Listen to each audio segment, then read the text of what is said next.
Here's something worth noticing about avoidant people. The instant emotional closeness begins to feel real, they may suddenly retreat. And this is where many people find themselves trapped in a painful cycle. They experience the distance, feel the fear of losing the connection, and instinctively try to close the gap as quickly as possible. More texts, more calls, more explanations, more attempts to prove that everything is okay. They think, if I can just show them how much I care, they will come back. They believe that more effort will create more security. They believe that if they offer enough reassurance, enough patience, and enough love, the other person will finally stop pulling away. But with an avoidant person, this reaction can sometimes create the exact opposite effect. Why? Because the retreat was often not caused by a lack of care. It was caused by emotional overwhelm. When an avoidant individual feels closeness increasing, their internal alarm system may activate. The relationship begins to feel more serious. The emotional stakes become higher.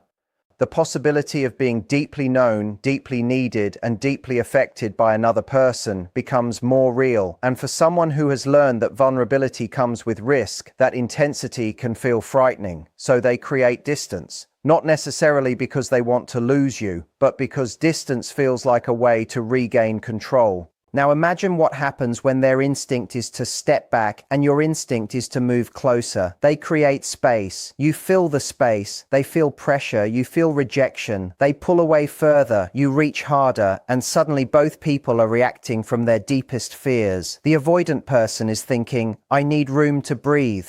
The other person is thinking, I need reassurance that I matter. Neither person is necessarily trying to hurt the other. They are simply protecting themselves in opposite ways. The person who chases is usually trying to restore connection. They are trying to calm the uncertainty. The silence feels unbearable because it creates questions with no answers. The mind starts searching for explanations. Did I do something wrong? Are they losing feelings? Was the connection even real? The desire to reach out becomes almost automatic because the brain interprets distance as a threat. But the difficult truth is that chasing someone who is already overwhelmed by closeness can make them feel even more pressure. Every additional message, every emotional explanation, and every attempt to force a conversation may unintentionally communicate, "You are responsible for making me feel okay." And for someone who already associates relationships with emotional demands, this can reinforce the very fear that made them withdraw. This does not mean you should become cold, disappear, or pretend you do not care. Emotional maturity is not about playing games or withholding affection to make someone chase you.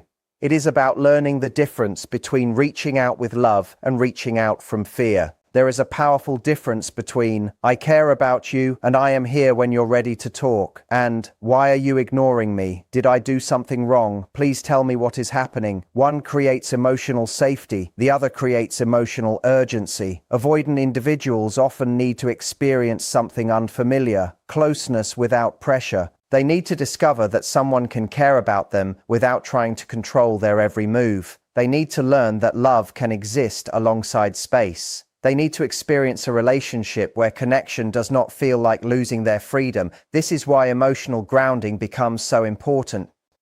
When someone pulls away, the strongest response is not always moving closer. Sometimes the strongest response is staying connected to yourself. It means continuing your life, maintaining your confidence, honoring your own needs, allowing someone the space they are asking for, while also recognizing that your worth does not depend on their immediate response. Because the moment you stop chasing from fear, the entire dynamic begins to change. The avoidant person no longer feels like they are being pursued into a corner. They have room to notice their own feelings. They have room to experience missing you. They have room to recognize the connection without feeling overwhelmed by pressure. And more importantly, you return to your own center. You stop measuring your value by someone's availability. You stop believing that someone else's distance is proof that you are not enough. You begin understanding that another person's emotional limitations are not a reflection of your worth. The healthiest connection is not created when one person endlessly pursues and the other endlessly escapes. It is created when both people learn that love does not have to be a chase. It can be an invitation, a place where two people can move closer without fear and step back when needed without destroying the bond between them.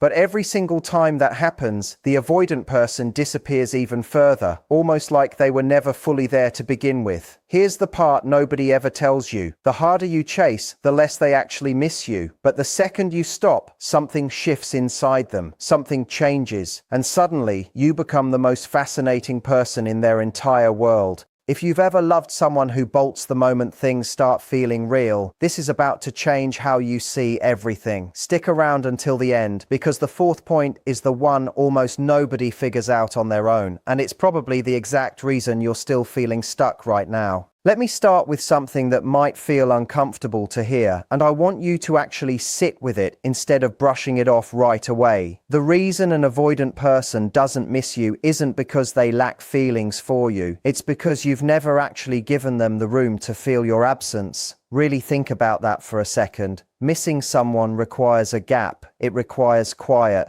It requires a moment where their brain reaches out for something familiar and comes up empty. That's what creates longing. That's what produces the kind of ache that has someone reaching for their phone at 2 in the morning, wondering where things went sideways. But if you're always there, always available, always replying within seconds, always emotionally present, even when they're being cold toward you, there's no gap. There's no silence. There's nothing left for them to reach for because you've never actually stepped away in the first place. And here's something specific to avoidant people. Their whole emotional framework is built around one core belief, that closeness equals danger. That the more someone wants them, the more trapped and suffocated they end up feeling. This isn't something they consciously chose. It was shaped by years of experiences where closeness felt unsafe or overwhelming to them. So when you chase an avoidant person, you're not simply irritating them. You're activating something buried deep inside that screams, "This is exactly what I was afraid of. Get away, create distance, protect yourself." And they do every single time without fail. So how do you actually flip that dynamic? How do you make an avoidant person genuinely miss you without resorting to manipulation, without pretending you don't care, without turning yourself into someone you don't even recognize? That's exactly what we're diving into today. 4 powerful ways to make an avoidant person miss you, and none of them require playing games.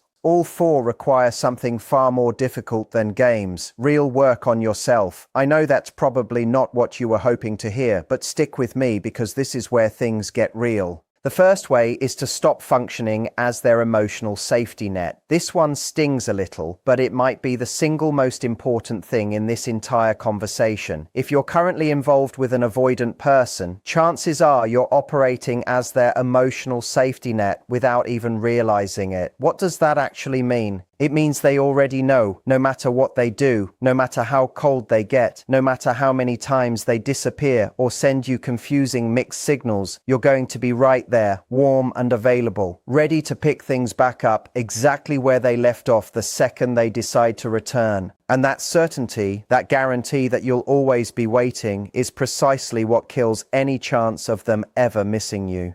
Here's a simple way to picture it. Imagine your favorite restaurant. It's open every hour of every day. It never runs out of your favorite dish. It's always warm, always welcoming, always ready whenever you happen to show up. Now ask yourself honestly, how often do you actually think about that restaurant during a busy week? How often does it even cross your mind? Probably not that much, because you know it'll always be there whenever you want it. Now imagine that same restaurant suddenly announces limited hours, or that it's closing for a month, or that it might be shutting its doors permanently. Suddenly you can't stop thinking about it. Suddenly you want to go there more than anywhere else. Suddenly you realize just how much you actually loved that place all along. That's simply human psychology at work, not manipulation, just how the mind naturally operates. We place more value on things when we're not entirely certain they'll always be within reach. So what does that actually look like in real life with an avoidant partner? It means you stop responding the instant every message comes in, not as some calculated game, but because you genuinely have a full life and not every single message needs an immediate reply. It means you stop filling every silence with a text, a question, or a manufactured reason to reach out. It means you stop being the one who's always initiating contact. Let a day or two pass where you simply don't reach out and see what unfolds. It means that when they do pull away, you don't panic and start chasing. You let them have that space they seem to crave so badly, and then you go live your life fully within that space. This isn't about punishing them. This isn't some passive-aggressive silent message you're sending.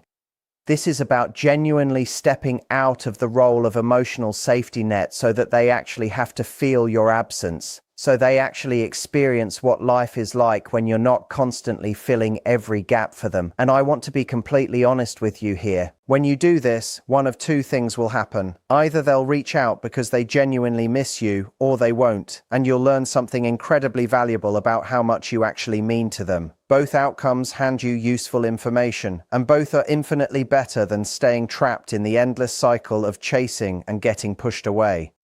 The second way is to become someone who authentically doesn't need them. I know. You've heard, become the best version of yourself 1,000 times before. It starts to sound like a hollow cliche, something people say when they don't have a real answer to offer. But here's the actual difference between what most people do and what genuinely works. Most people here become your best self and interpret it as some kind of strategy. They think, okay, I'll hit the gym and post pictures so they see exactly what they're missing. I'll go out with friends and make sure they know I'm having the time of my life. I'll change how I look and hope they finally notice. And none of that actually works, because it's all still secretly orbiting around the avoidant person. Every move engineered like a chess play designed purely to capture their attention.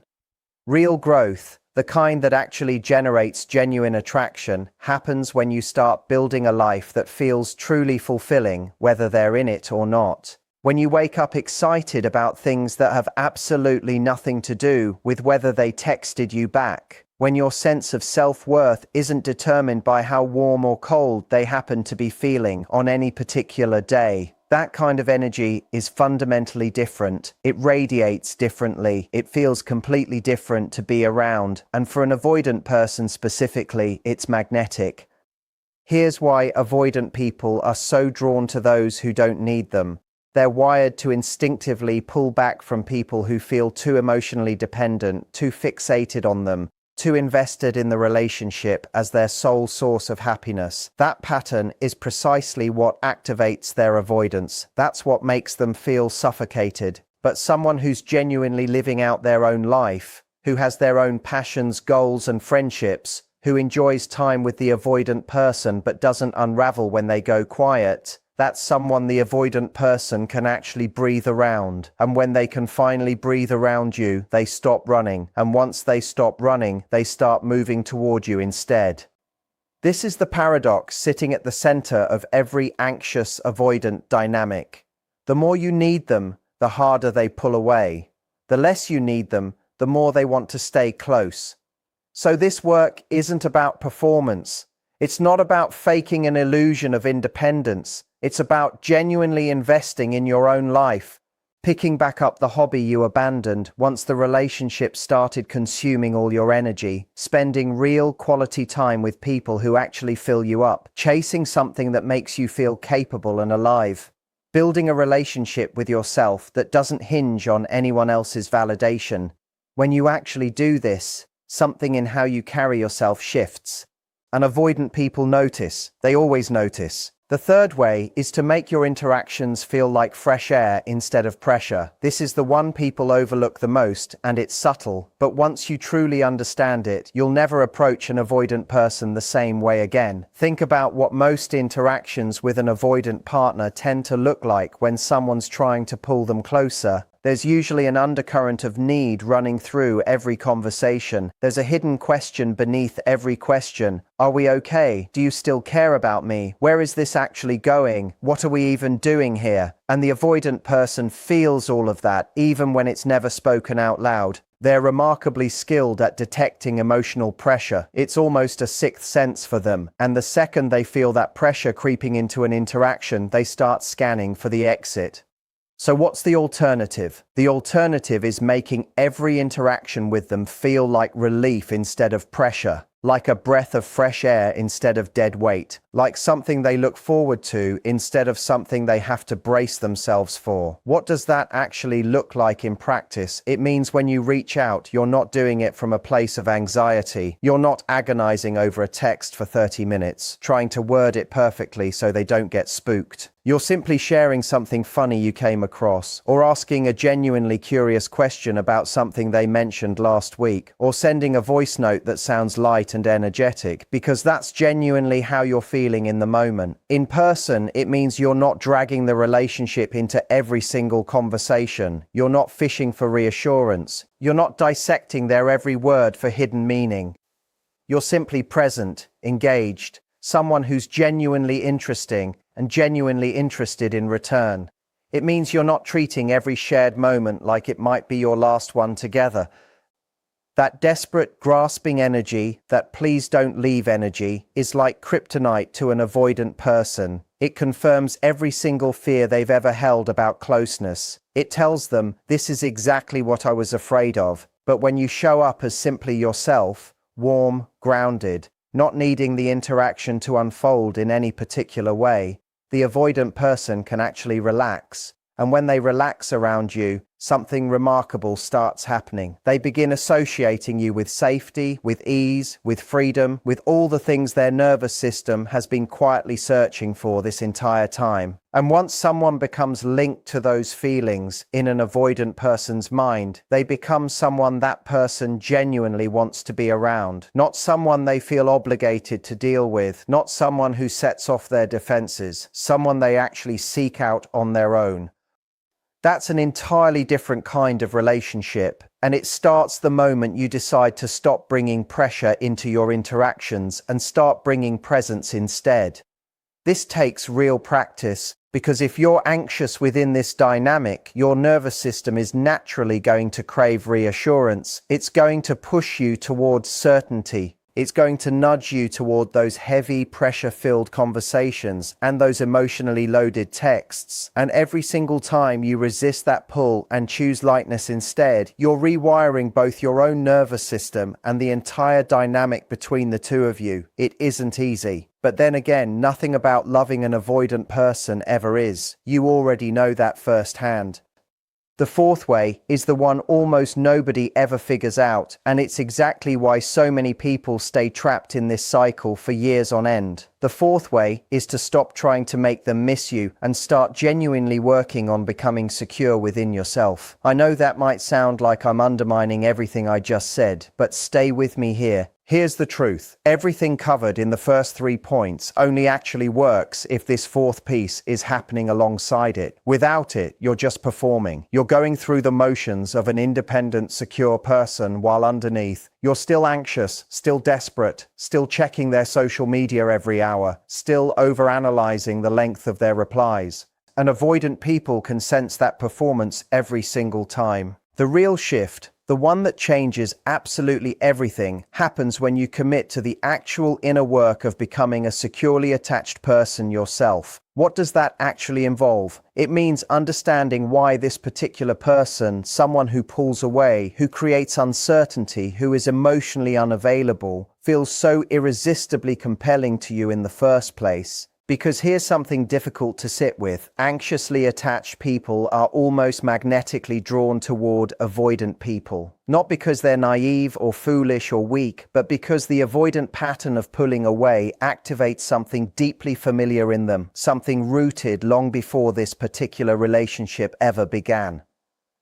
Maybe you grew up having to work hard to earn love. Maybe the people who were supposed to be emotionally present for you were wildly inconsistent instead.